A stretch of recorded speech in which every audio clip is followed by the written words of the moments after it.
The headlines of this hour on VTV News. National Assembly Chairman President Ho Chi Minh Testament, a beacon for entire nation. Later on, cooling exchange rate to reduce financial pressure.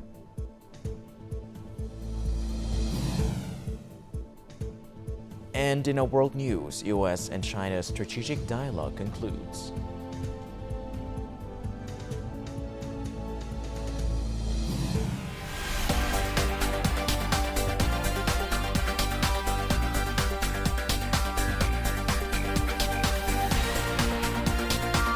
Broadcasting from Hanoi, the capital of Vietnam, VTV News starts right now.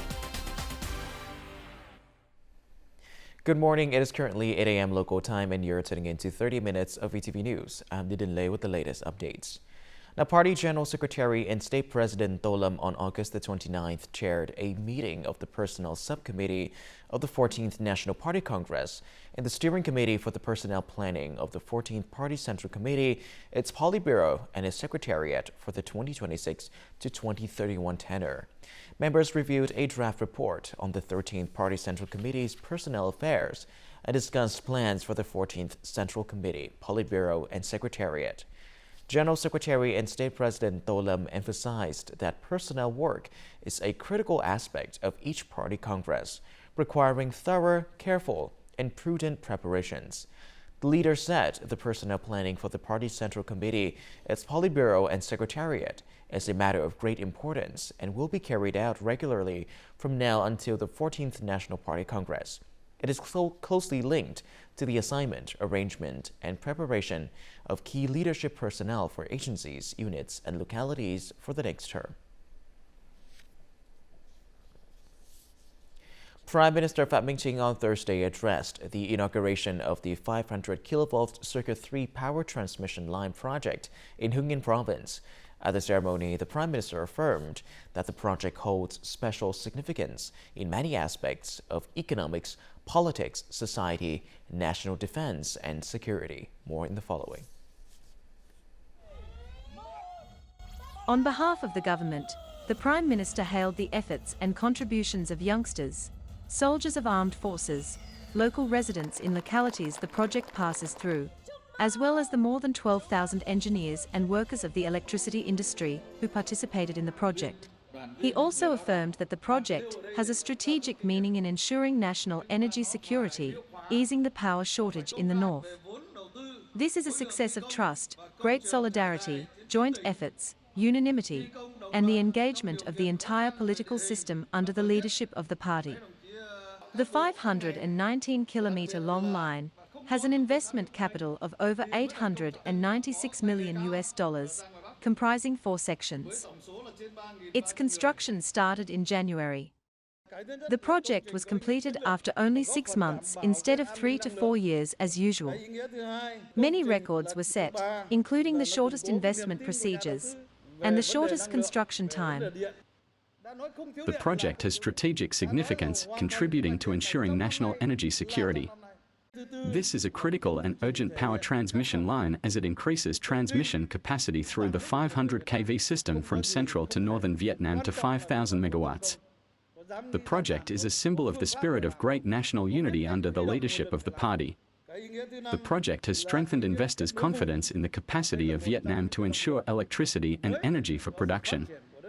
The project is also a driving force for development, increasing regional connectivity. The project has promoted the sense of responsibility of cadres, engineers, and workers at the construction site.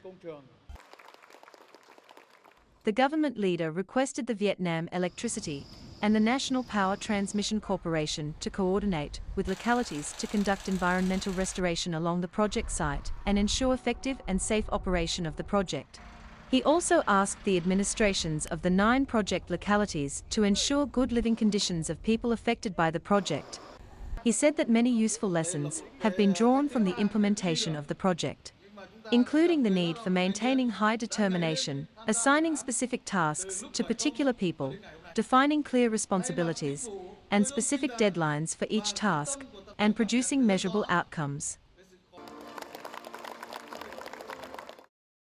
On August the 29th, Vietnamese Prime Minister Phie held phone talks with Thailand's newly appointed Prime Minister Paetongtarn Shinawatra. Prime Minister Phie affirmed Vietnam's commitment to strengthening Vietnam-Thailand relations and expressed sympathy for the recent flooding in northern Thailand. For her part, the Thailand Prime Minister thanked Prime Minister Phie for his congratulations and emphasized Vietnam as a key regional partner. She also affirmed her willingness to cooperate with the Vietnamese Prime Minister to enhance comprehensive and effective cooperation between the two countries. On this occasion, Prime Minister Phie invited the Thai Prime Minister to soon pay an official visit to Vietnam and co-chair the 4th Vietnam-Thailand Joint Cabinet meeting. National Assembly Chairman Trần Thanh Mẫn described President Ho Chi Minh's testament as a beacon for the entire nation, while addressing a scientific conference held in Hanoi on Thursday to discuss 55 years of the testament's implementation by central agencies. More in the following.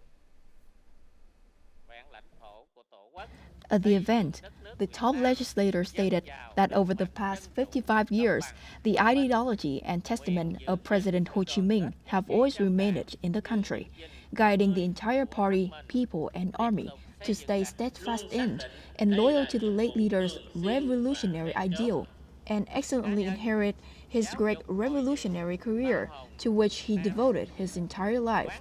He noted throughout the cause of constructing and safeguarding the socialist fatherland, Vietnam has attained significant and historic achievements.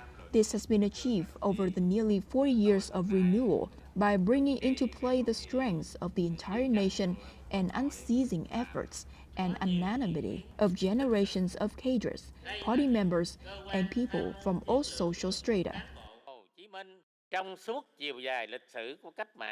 Every victory and every strike of Vietnam's revolution is connected with the enormous dedication by President Ho Chi Minh. The entire party and people are committed to inheriting his great career. We will resolutely and persistently fight to firmly safeguard the country's independence, sovereignty, unity, and territorial integrity. We will build Vietnam into a strong, democratic, equitable, and civilized nation with prosperous people. We vow to continue to build and rectify the party to become increasingly clean and strong.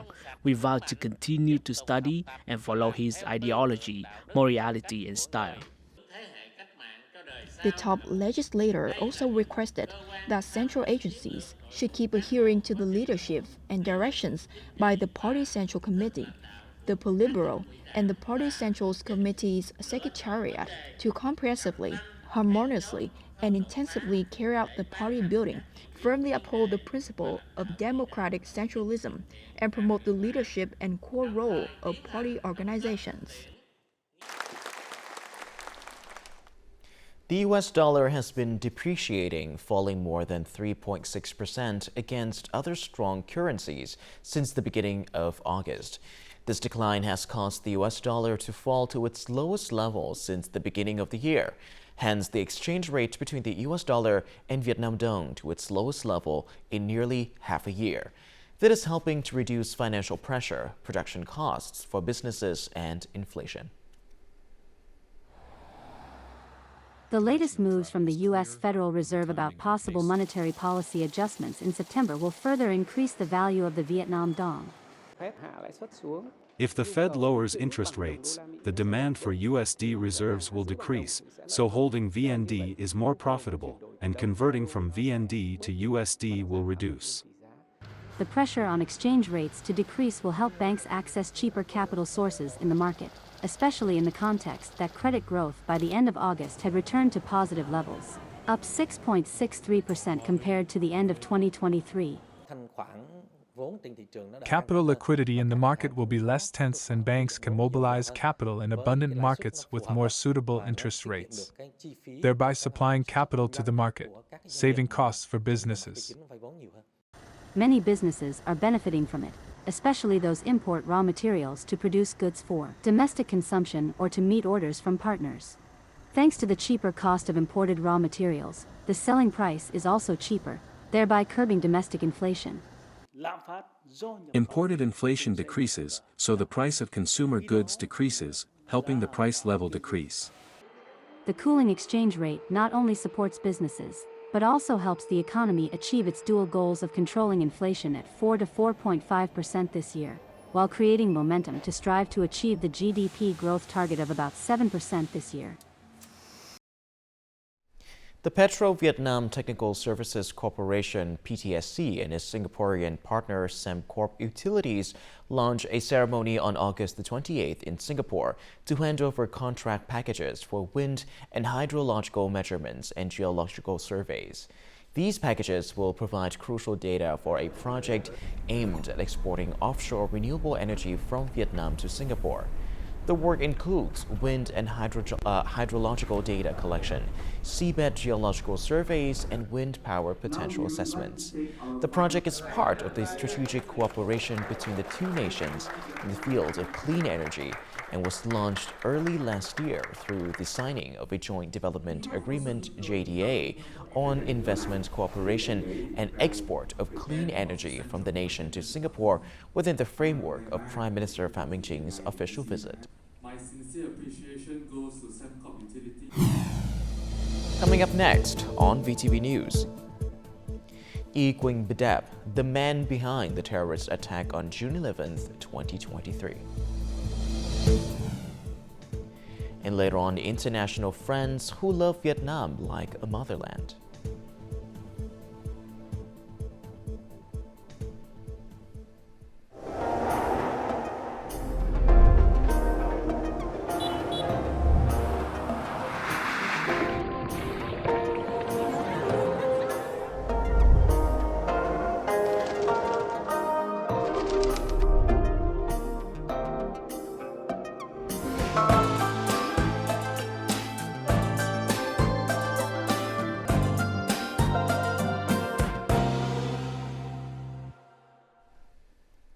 Welcome back to VTV News. Now, more than a year ago, a terrorist attack in the Central Highlands communes of Theo and Katur Cucuin District, Đắk Lắk Province claimed 9 lives and injured 2 others. The attack cost over 2.5 billion Vietnam dong in property damage. Investigation and prosecution revealed that Quỳnh Bidap, leader of the terrorist group Montagnard Stand for Justice (MSFJ), orchestrated and supported the attack. Bidap, with a history of criminal violations in Vietnam, fled the country and now lives abroad. This report delves into Bidap terrorist activities. Horrifying scenes of the terrorist attack that took place on June 11, 2023. Đắk Lắk Provincial Prosecution Agencies concluded that it was an organized terrorist attack. The subjects, equipped with many weapons, carried out the attacks with reckless, barbaric and inhumane behaviors. I took my knife and stabbed that man many times. I can't remember exactly how many stabs I did. That man used the gun stock to hit my son straight on the head. My son was killed, but that man still beat him savagely. Those men killed so many people, both officials and civilians. Most notably, Quỳnh Bidap, the leader of the terrorist organization Montagnard Stand for Justice (MSFJ), had directed the preparation process since 2017. He looked for and recruited his own forces and directed them to carry out the attack. This has been testified by those directly taking part in the terrorist attack. In 2017, Quỳnh assigned me to spread words everywhere to recruit troops. I prepared 2 air guns and 2.5 kilograms of explosives. According to the Đắk Lắk Provincial Prosecution Agencies, Huene Ban, one of the ringleaders of the terrorist attack, confessed that since 2018, Quỳnh Bidap had contacted and directed him to spread propagandas and recruit troops, preparing for the terrorist attack. These text messages were sent between Quỳnh Bidap and Bia, a subject participating in the terrorist attack. And this is the photo of the terrorists gathered in a hut on the field. Bia sent this photo to Quỳnh before the day of the attack. Quỳnh asked us to film or take photos and send to him. He also asked us to film our men gathering in the hut. Quỳnh said he would send the footage to international community. Quinn directed his men to choose state agency headquarters with few staff members to make it easy to attack. He also directed his followers to film the whole process of the terrorist attack, the sabotage and killing of the officials, and send it to him so that he could spread it to the international community. In 2012, Quinn was prosecuted and detained for 5 months of violating criminal law. However, after the investigation, the prosecution agencies concluded that Quinn had limited awareness of the laws and that he was tricked by bad people. Thanks to the humane and lenient policies of Vietnamese law, Quinn was exempted from criminal prosecution and handed over to local authorities for management and education. I was deceived by foreigners. I'm fully aware that what I did was wrong. My family, folks, and people in society should not follow bad people's words. We should only trust the party and the state. But after that, Quinn continued to commit increasingly serious illegal acts. In 2018, Quinn illegally crossed the border to Thailand, where he established the Montagna Stand for Justice group. He carried out propagandas, making connections and recruiting forces at home and inciting them to launch the terrorist attack on June 11, 2023. I regret what I committed. Quinn destroyed others' families and happiness. If I get a life sentence, let him be punished with the same sentence as mine. In January 2024, the People's Court of Đắk Lắk Province sentenced Quinn to 10 years in prison for terrorism. The authorities issued a special warrant for Quinn. Now moving on to other news, the Hue Monuments Conservation Center has announced that it will offer free admission to Vietnamese citizens and tourists for visits to the historical sites within the complex of Hue Monuments on September the 2nd in celebration of National Day. The free visiting hours will run from 7 a.m. to 5:30 p.m. on September the 2nd. Historical sites within the complex of Hue Monuments offering free admission to Vietnamese citizens and tourists on this day include Hue Imperial City, the tomb of Emperor Gia Long, the tomb of Emperor Minh Mang, the tomb of Emperor Tự Đức, the tomb of Emperor Thiệu Trị, and the tomb of Emperor Đông Khánh, Andic Palace, Hon Ten Temple, Hue Royal Antiquities Museum, and more. For this national holiday, Thừa Thiên Huế expects to welcome 120,000 visitors. Meanwhile, Da Nang will organize about 50 programs, events, and festivals for residents and tourists. Approximately 500 flights are expected to arrive in Da Nang during this period. On Wednesday, Hanoi welcomed 4,500 Indian tourists, the largest delegation of Indian tourists ever to visit Vietnam. The Vietnamese tourism industry is making efforts to meet the needs of visitors from this market. And also on Wednesday, a conference to promote tourism between India and Khánh Hòa province was held. India has a population of over 1.4 billion people, with approximately 25 to 35 million Indians traveling abroad annually. Indian tourists are known for their high spending habits, typically staying for 5 to 7 days and enjoying visit to multiple destinations. I like the people and landscape here. I have several plans in mind and will come back here with attractive tour packages. At a conference promoting tourism between India and Khánh Hòa, attended by nearly 200 tourism businesses, various solutions were proposed to connect and boost tourism links. Priority was given to facilitating travel, as there are currently no direct flight from India to Khánh Hòa. To establish a direct flight route to Nha Trang, charter flights will pave the way, followed by the introduction of commercial flights. Several units have proposed establishing a direct flight route between Nha Trang and major Indian city. The Indian Consulate General in Ho Chi Minh City has pledged to work closely with airlines from both countries to make this direct flight route a reality soon. Given their many similarities, Khánh Hòa and India plan to collaborate on developing attractive tourism products.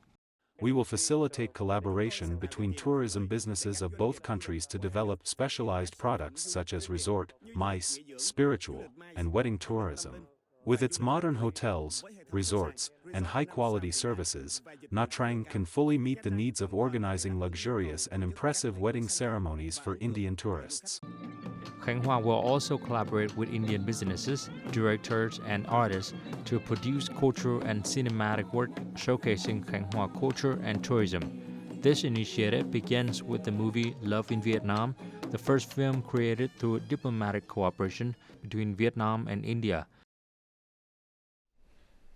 A Russian woman who speaks Vietnamese like a native and also teaches Vietnamese language and culture to her Vietnamese husband. A Mozambican student who won first prize in a political essay contest defending the party's ideological foundation organized by the Hanoi Party Committee. These foreign friends are not only passionate and knowledgeable about Vietnamese culture, but also have a special love for Vietnam. Videos of a Russian wife teaching Vietnamese to her Vietnamese husband on TikTok have attracted tens of thousands of views and shares. Married for nearly 5 years, Lilia Kholodova still has to teach her husband, Sơn, to speak Vietnamese and understand more about Vietnamese culture. What makes me feel most Vietnamese is my love for Vietnam. My husband and I thus decided to make TikToks. People are quite surprised that I speak Vietnamese better than him. Even now, there are some words that Son still finds difficult to say, and sometimes teaching him Vietnamese is quite difficult. I was impressed because she looked Slavic but could speak Vietnamese like a native. At first, I could only talk to her in Russian. Then I realized that we both shared a love of Vietnam. That's why we decided to relocate to Vietnam. Also a foreigner living in Vietnam, this Mozambican student's most striking impression of the country is not only its culture, but also its heroic history of struggle for national liberation. As an international student, O'Riordan chose to study entirely in Vietnamese. This challenge did not discourage him, but instead fostered his love for Vietnam, helping him win prestigious awards. You have to talk about the political stuff of that country. I was studying all these issues, all these kind of things, so I had an overall idea of the ideology of the Communist Party of Vietnam, how they strategize their ideas, how they plan their process of building the country. You know, the Communist Party of Vietnam, they put the people needs in the first place. So this is something that impressed me a lot. Through sharing their authentic experience of life in Vietnam on social networks, these foreign friends are cultural ambassadors, helping international friends understand and love Vietnam more. I have to convey to Russians the traditions and culture of Vietnam so they understand and will have a love for Vietnam.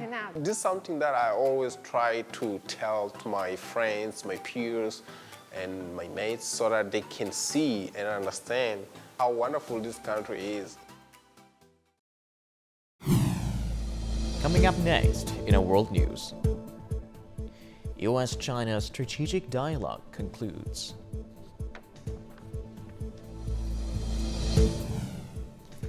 And later on, Typhoon Shanshan causes damage in Japan.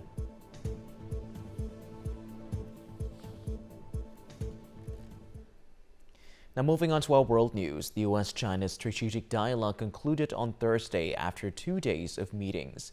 The two sides reached consensus on many issues, including promoting the organization to high-level contacts between the heads of state of the US and China.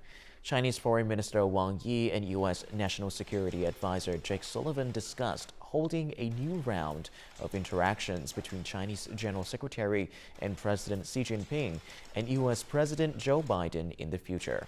They agreed to hold online talks between the two countries' military leaders and hold the second round of the China-U.S. Intergovernmental Dialogue on AI at an appropriate time. The two sides also had a frank exchange on sensitive and contentious issues. At least 3 people have died and 1 is missing, and 40 were injured as Typhoon Shanshan made landfall in southwestern Japan, bringing heavy rains and strong winds. More than 250,000 households in 7 prefectures were left without power. Airlines have announced the cancellation of more than 600 domestic flights.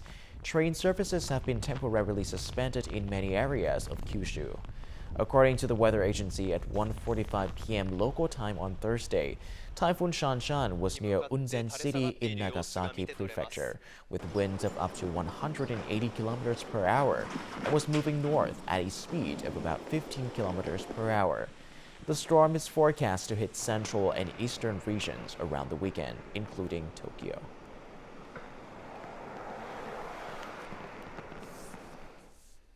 In Australia, schools are incorporating climate change education into core subjects.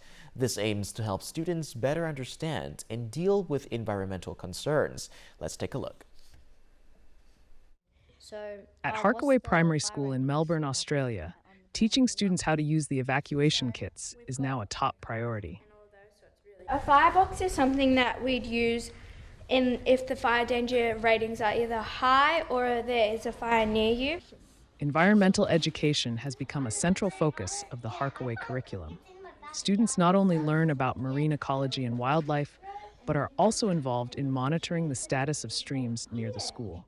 Teachers and students also discuss how to protect the environment in the face of increasing bushfire risks. The school's principal says the most important goal is to help students become experts in sustainable development. We want our kids to have amazing ideas about things they can do to help their environment, to help the future of the planet, to gain that understanding, but then to do stuff with that actually makes them excited and hopeful about their future. However, not every school has the same approach. Some teachers are still hesitant to bring the topic of climate change into the classroom for fear of negative community reactions. Principals in our research say, for example, climate change is too hard, our community is not ready for that. Some teachers just refuse to do it. Although Australia's national curriculum was updated in 2022 to include more content on climate change, implementation remains uneven. Currently, only about 30% of schools in the country actively teach the topic, while the majority remain hesitant due to concerns about lack of resources and public backlash. Up next, let's have a look at the weather forecast for Vietnam and other locations in the world.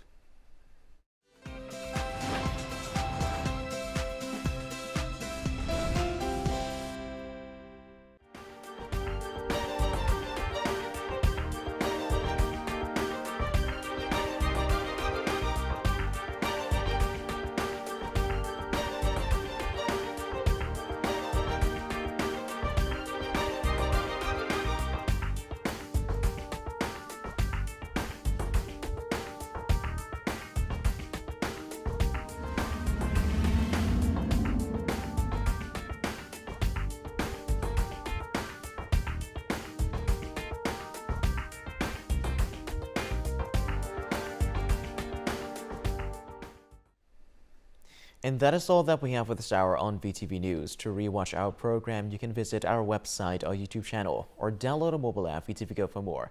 Thank you for watching, and goodbye for now.